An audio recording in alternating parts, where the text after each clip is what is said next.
Boa tarde a todos. Vamos começar então mais uma atividade síncrona da nossa disciplina de eletromagnetismo. Essa atividade, assim como as demais, será gravada. Logo que o Google me enviar o vídeo, eu já coloco no meu canal no YouTube, coloco o link no Moodle, no nosso tópico correspondente, e também todas as folhas que eu usar aqui, todos os cálculos, eu vou digitalizar e disponibilizar no mesmo tópico no Moodle.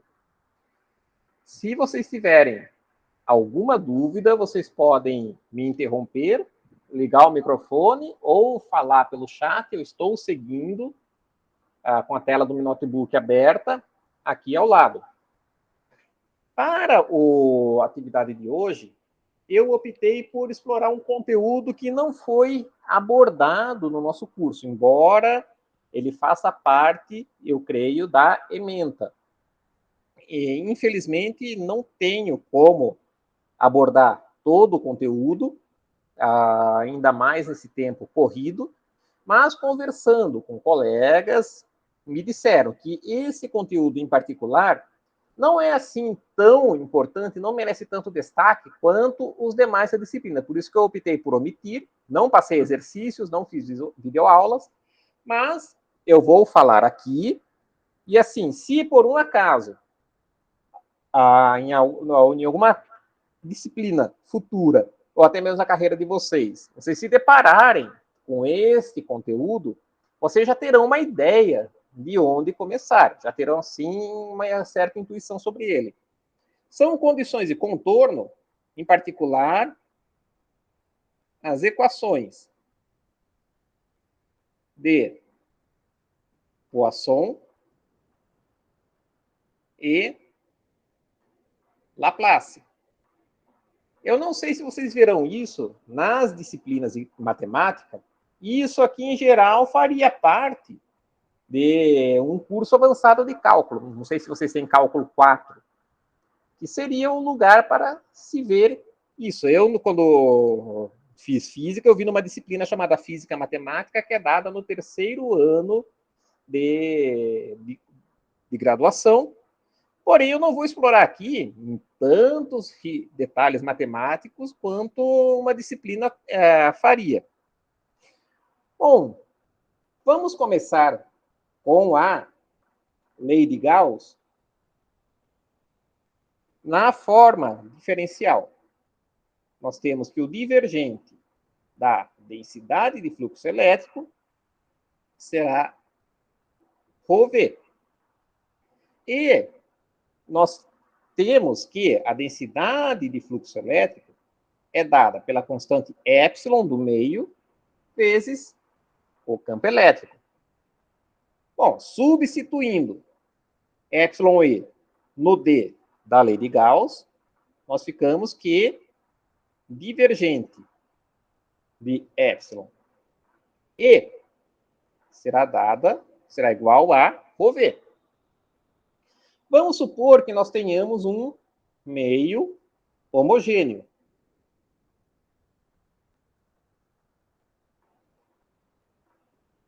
Nesse caso, o nosso epsilon é constante, independe do ponto em que nos encontramos dentro deste meio.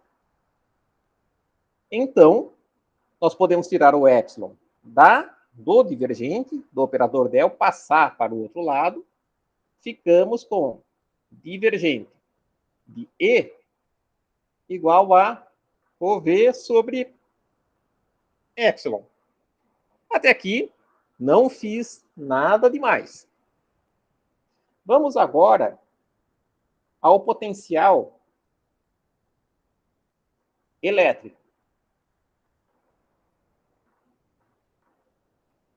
Nós sabemos que o campo elétrico pode ser obtido a partir do potencial elétrico, tomando o negativo do gradiente do potencial. Vamos, então, substituir essa expressão, esse menos del V, na expressão para o divergente do campo elétrico. Nós ficamos, então, com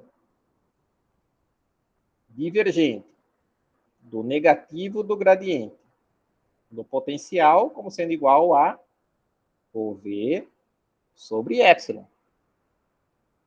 Porém, nós podemos tirar esse sinal negativo e passar para o outro lado. O divergente do gradiente corresponde a um outro operador vetorial chamado de Laplaciano. Isso nos fornece, então, um del ao quadrado atuando sobre V. E eu vou colocar esse sinal negativo do outro lado. Temos aqui menos ρV sobre epsilon. Esta é a chamada equação de Poisson. Lembrando que o nosso operador del ao quadrado é o Laplaciano.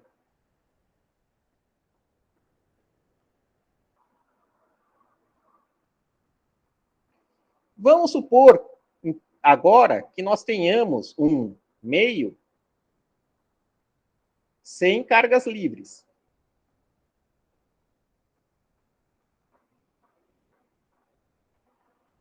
Nesse caso, a densidade volumétrica de cargas é igual a zero. E a nossa equação de Poisson se transforma em Laplaciano de V igual a zero. Esta particularização para ρV igual a zero da equação de Poisson é chamada de equação de Laplace. E vamos fazer algumas análises das propriedades dessas duas equações. Bom, nós sabemos que o Laplaciano já aparece na equação de onda. Se vocês viram Física 2, até mais adiante, eu tenho um vídeo nessa disciplina, exatamente sobre equação de onda, que nós vamos precisar para analisar as equações de Maxwell. Então, isso não deve ser uma novidade para vocês.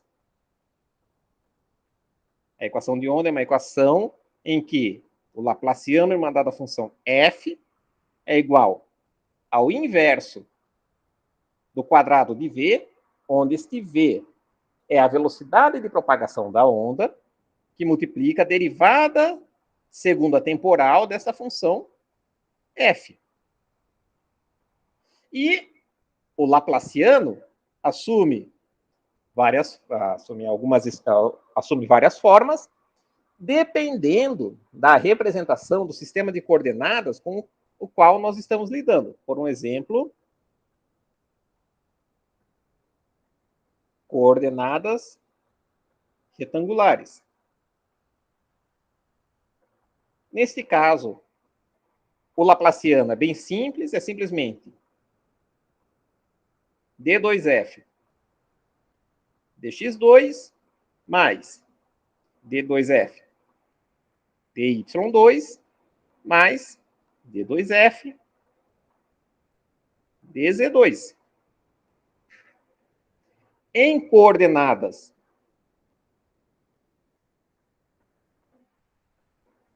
cilíndricas, ele já é um pouco mais complicado. Não é simplesmente, como poderíamos pensar à primeira vista, d2f dρ2, d2f dφ2, d2f dz2. Agora, nós teremos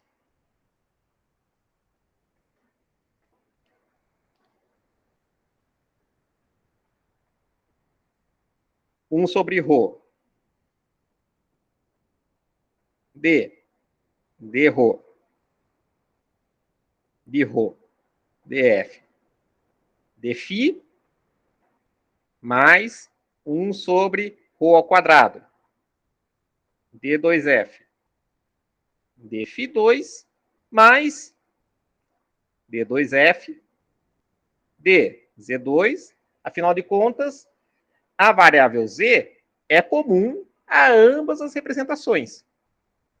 E se nós lidarmos com coordenadas esféricas, nós vamos obter uma expressão ainda mais intrincada, ainda mais elaborada. Vocês podem encontrar todas essas expressões no livro-texto. Por um exemplo, esse aqui é o Reit-Buck. Em geral, essas expressões para o laplaciano, para o gradiente, o divergente e o rotacional, vocês encontram ou na contracapa ou ao final, nos apêndices. Por exemplo, aqui no final nós temos o divergente, o gradiente, o rotacional, o laplaciano, nessas três representações. E isso aqui eu não exijo, nunca exijo que vocês decorem. Quando eu ministro algum tipo de prova que envolva questões dessa natureza, eu já forneço a expressão para o gradiente, o divergente laplaciano, na representação que eu exijo. Então, isso é algo que vocês devem ter em mente, que é tabelado. Se algum dia vocês lidarem com algo que exija um divergente em coordenadas esféricas, vocês vão numa tabela e veem como que esse divergente se comporta. Vamos agora nos ater mais detalhadamente à equação de Laplace. Aqui nós estamos lidando com problemas que nós chamamos de problemas de condições de contorno. Ou seja, vamos supor que nós tenhamos aqui, queremos descobrir o potencial, afinal de contas, a equação de Laplace diz respeito ao potencial, em todo o espaço, sendo que nós sabemos o valor deste potencial em duas regiões, que eu vou chamar aqui, colocando a origem do meu sistema de coordenadas. Esta região está localizada em termos de uma dada distância R2, e aqui nós temos uma região localizada em termos de uma dada distância R1, e eu sei que nesse contorno o meu potencial é uma função F1. E nesse contorno, meu potencial é igual a uma função F2. Se eu conheço o valor de F1 e F2 nesses dois contornos distintos, eu consigo, através da equação de Laplace, determinar o potencial em todo o espaço. Estes F1 e F2 eu chamo de condições de contorno. Quando nós lidamos com problemas de mecânica, que envolvem a segunda lei de Newton, onde nós temos que a resultante das forças sobre o corpo corresponde à derivada temporal do momento linear, nós obtemos a trajetória R de t, este é sempre o nosso objetivo, saber a posição desse corpo, porque sabendo a posição, eu sei a sua velocidade, sei a sua aceleração, basta derivar. Nós sempre obtemos esta posição em termos de duas constantes previamente dadas. Em geral, são as constantes posição no instante inicial e momento linear ou velocidade no instante inicial, e essas correspondem a condições iniciais. Nós falamos que estamos resolvendo um problema de condições iniciais. Aqui nós estamos falando em condições de contorno. Por quê? Para condições iniciais, eu preciso de dois pontos. Um número que corresponde a R no instante zero e um número que corresponde a P no instante zero. Para condições de contorno, eu estou obtendo as respostas em termos de um contorno dos valores da função em um dado contorno no espaço. Vamos analisar alguns exemplos de condições de contorno.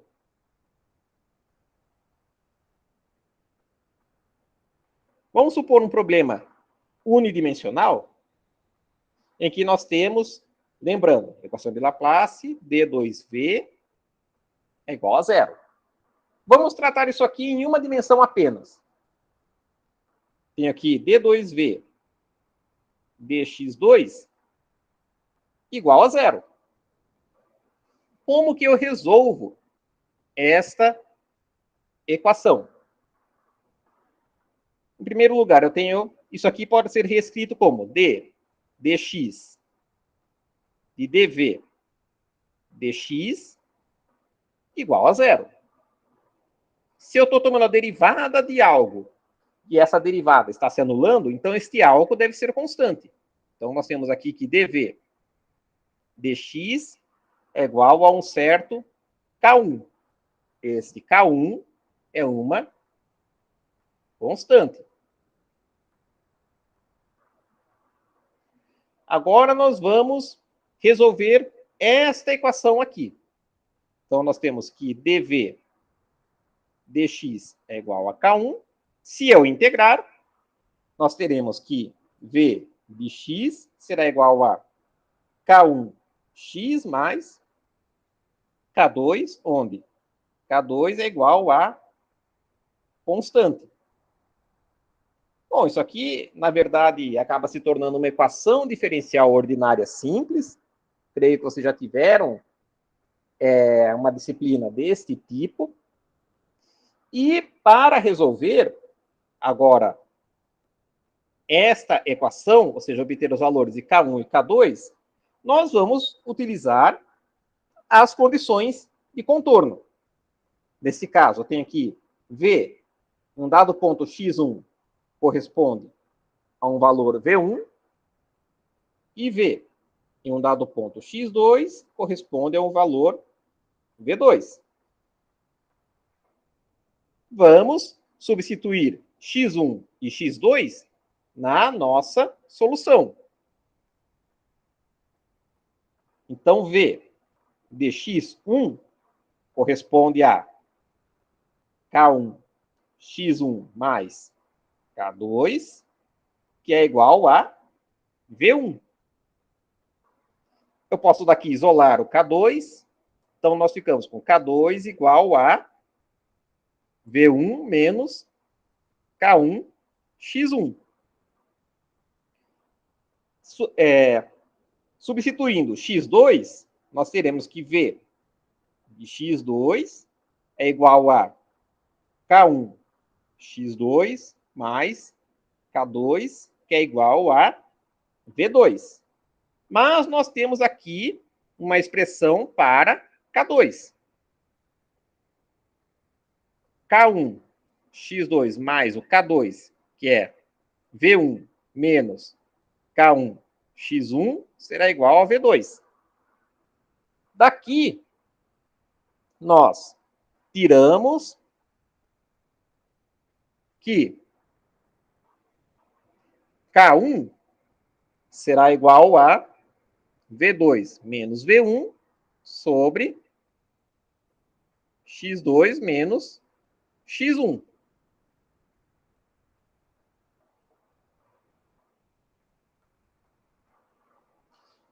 Tendo K1, nós podemos retornar a nossa expressão para K2 e nós obtemos que K2 será dado por V1 x2 menos V2 x1 sobre x2 menos x1.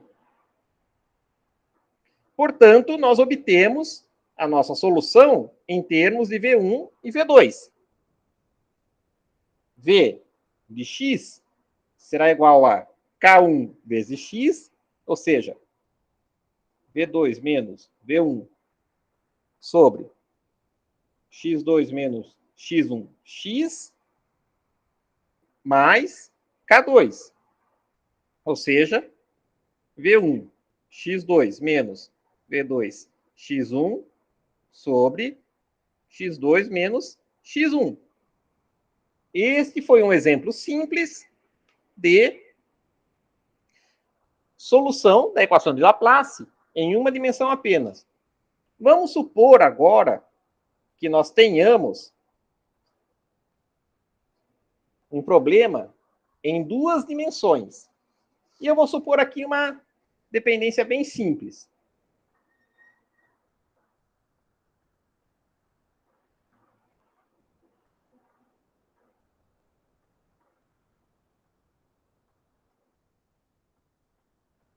Nós temos aqui que D2, dx2 de V de x e y é igual a zero. Nesse caso, nós vamos obter soluções da mesma forma, de uma forma equivalente a essa aqui de cima. Porém, as nossas constantes K1 e K2 agora serão K1 dy e K2 dy. Serão funções da variável y que eu não estou derivando na nossa equação. Esse é um tipo de problema de condições de contorno. Neste caso, nós também vamos obter essas equações em termos de condições de contorno, onde nós temos que V1, que o V, em um dado contorno, caracterizado por x1, para qualquer valor de y, é dado por V1 dy, e o V, em um contorno caracterizado por x2 em y, é dado por V2 y, e a nossa solução será dada, então, por V de xy em analogia ao que nós obtivemos aqui, como sendo V2 de y menos V1 de y sobre x2 menos x1 y, x mais V1 dy x2 menos V2 dy x1 sobre x2 menos x1. O que representam estes V1 de y e V2 de y em termos do nosso potencial V? Vamos supor que nós tenhamos aqui, vamos representar o nosso potencial de maneira genérica. Eu tenho aqui nosso eixo y e o nosso eixo x. E aqui eu tenho uma superfície que corresponde ao nosso potencial. Vocês podem imaginar isso aqui como sendo um chapéu. E esse é o nosso eixo V. Então, o nosso V de xy é esta superfície aqui. Se nós fizermos uma secção em x1,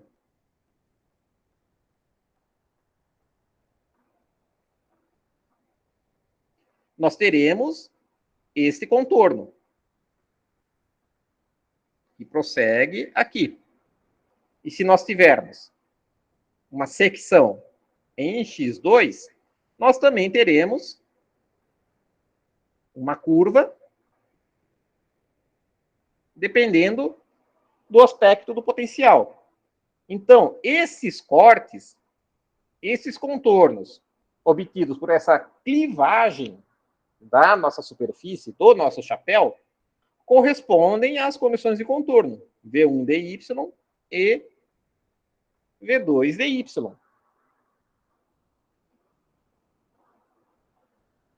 Vou agora falar de uma técnica de resolução da equação de Laplace que se aplica em muitos problemas. Não em todos, mas em muitos. Quando vocês caírem com um problema desse tipo... Opa, terei de sair. Ah, perfeito, Ana. Só agora que eu percebi. Bom, se vocês lidarem com um problema do tipo, saberão como começar, que é a técnica da separação de variáveis.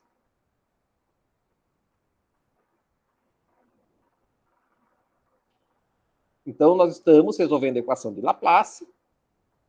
Em certas situações, isso também pode ser aplicado à equação de Poisson, depende de como é a densidade de cargas envolvidas. Então, nós, dependendo das condições de contorno, nós podemos resolver isso aqui, obter uma solução, como sendo um produto de funções de uma única variável. O que eu quero dizer com isso? Que o nosso v de x, y, z corresponde a uma função x de x multiplicando uma função y de y multiplicando uma função z de z. Notem que em cada função eu tenho apenas uma variável envolvida. Como que são essas funções? Podem ser senos, cossenos, podem ser polinômios, isso aí vai depender do problema. Eu posso ter aqui, como solução, um cosseno de x multiplicando um polinômio em y, multiplicando uma raiz de z. Isso depende das condições de contorno. O que isso implica quando nós lidamos com a equação de Laplace? Bom, nós temos que a equação corresponde a dv, d2v, dx2 mais d2v, dy2 mais d2v, dz2 igual a zero. Eu simplesmente vou agora substituir o v por esta forma fatorada. Então, nós teremos que d2, dx2, de x na variável x, multiplicando y na variável y, multiplicando z na variável z, mais d2, dy2, multiplicando x na variável x, multiplicando y na variável y, multiplicando z na variável z, mais d2, dz2, que multiplica x na variável x, y na variável y, z na variável z, é igual a zero. A derivada só atua na variável x. Então, essas funções, que são funções nas variáveis y e z, podem ser retiradas da derivada. A mesma coisa em y. Só vou atuar na função y de y. X de x e z de z podem ser tiradas. Mesma coisa em z. Fazendo isso, nós ficamos então com... Tirando, ficamos com y de y, z de z, sobra apenas a derivada em x, só que como eu estou derivando uma função que só possui a derivada nesta variável, eu vou substituir a derivada parcial por uma derivada total. d2x dx2. E vou fazer a mesma coisa aqui, na parte referente a y.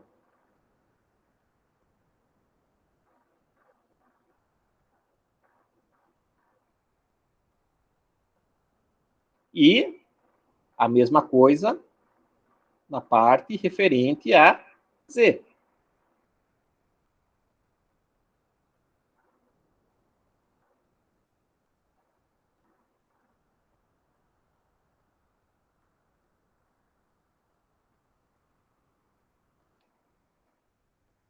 E agora, eu posso dividir tudo pelo potencial. Se eu dividir essa equação por x vezes y vezes z, vejam que aqui, esse termo y e z vai se cancelar com o denominador. Vou ficar apenas com x no denominador. Aqui, x e z vão se cancelar, ficaria apenas com y no denominador. E a mesma coisa em z. Ou seja, nós teremos, ao final, 1 sobre x d2x dx2 mais 1 sobre y d2y dy2 mais 1 sobre z d2z dz2 igual a zero. Vamos isolar este termo dx. Então, ficamos com 1 sobre x d2x dx2 igual a menos 1 sobre y d2y dy2 menos 1 sobre z d2z dz2. Notem que, de um lado, eu tenho uma função apenas de x. Mas, desse lado aqui, eu tenho uma função em termos de y e z. Porém, a princípio, x, y e z são variáveis independentes. Então, para que esta igualdade faça sentido do ponto de vista matemático, este termo aqui, toda essa igualdade deve ser uma constante. Ou seja, devemos ter 1 sobre x d2x dx2 é igual a um certo kx, onde kx corresponde a uma constante, independente de x, de y e de z. Se eu substituo essa constante kx considerando esta equação, nós ficaremos com menos 1 sobre y d2y dy2 menos 1 sobre z d2z dz2 igual a kx. Então, eu vou fazer a mesma coisa que eu fiz anteriormente, isolando a parte em y, mandando para o outro lado 1 sobre y d2y dy ao quadrado vai ser igual a menos 1 sobre z d2z dz2 menos kx. Só que, de um lado tem uma função de y, e do outro tem uma função de z, e isto também deve ser igual a uma constante, então, que eu chamarei de ky. Desta forma, nós vamos ter 3 equações, bem mais simples,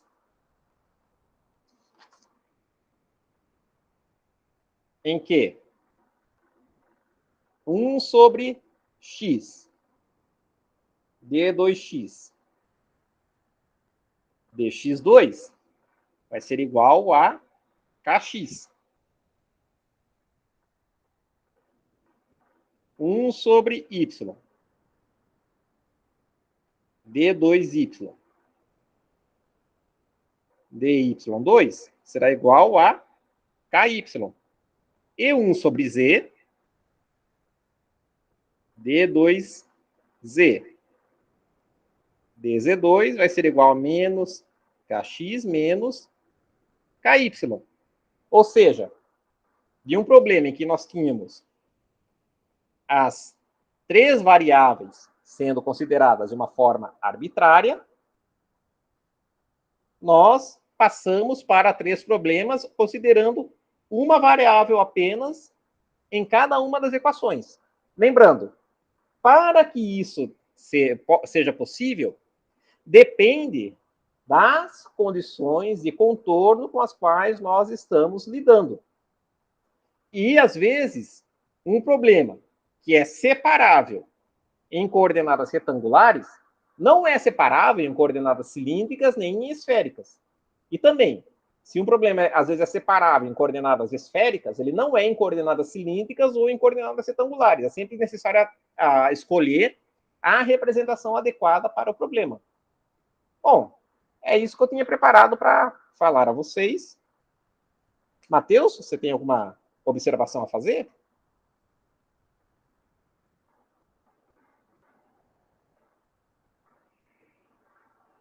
Fique à vontade.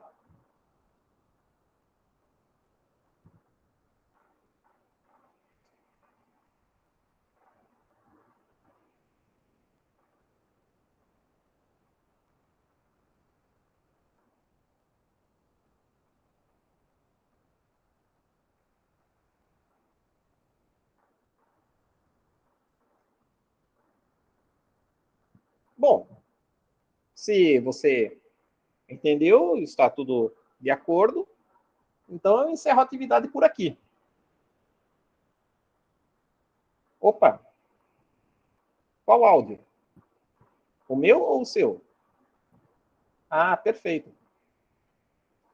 Não, tudo bem, Matheus. Então, se você tem alguma observação, assim, alguma dúvida,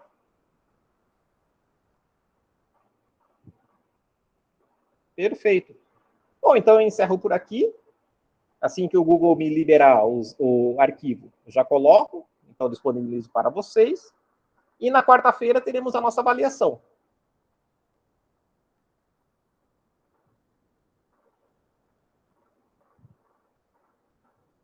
Bom, fique bem, então, e tenha uma boa semana, Matheus. Até mais.